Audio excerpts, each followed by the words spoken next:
রবিবারের দুপুরে খাওয়ার জন্য চিকেন কষার কালারটা কেমন হয়েছে বলো দেখি। যা দিলে তো একেবারে জল ঢেলে। সব সময় অন্য কিছু আর নতুন কিছু চক্করে পড়ে পুরোনো দিনের রান্নাগুলো সব ভুলতে বসেছি। আজ দুপুরবেলায় তাই আর নতুন কিছু নয়, একদম কাঁচা লঙ্কা বাটা দিয়ে মুরগির পাতলা ঝোল বানিয়েছি গরম ভাতের সাথে। অন্য কিছু আর নতুন কিছু বানালে দেখবে তখন আর মুরগিটা বলাই যায় না, তখন আবার নাম দিতে হয় চিকেন দিয়ে কোনো কিছু।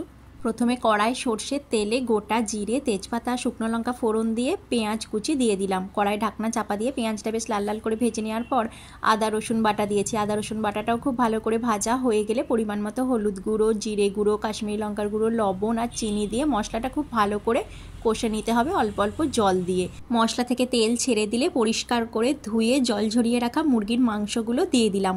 তারপর মাংসটাও মশলার সাথে খুব ভালো করে মিশিয়ে নিয়ে কড়াই ঢাকনা চাপা দিয়ে রান্না করব।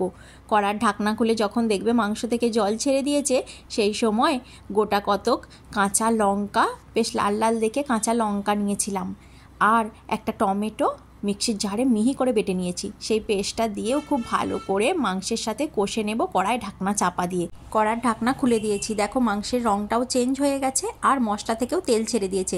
এই সময় আগে থেকে লাল লাল করে ভেজে তুলে রাখা আলু আর একটা ছোট সাইজের টমেটো কুচি আবারও এর মধ্যে অ্যাড করে দিয়ে কড়াই ঢাকনা চাপা দিয়ে খুব ভালো করে কষে নিয়েছি সমস্ত কিছু। মশলা যখন মাংস আর আলুর সাথে মাখামাখি হয়ে গেছে, এই সময় পরিমাণ মতো জল দিয়ে জলটা ভালো করে মিশিয়ে নিয়ে কড়াই ঢাকনা চাপা দিয়ে 2 মিনিট রান্না করব।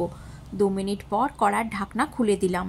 তারপর ওপর থেকে ধনেপাতা কুচি ছড়িয়ে দিয়ে আর কয়েকটা আলু এই সময় গেলে দিতে হবে।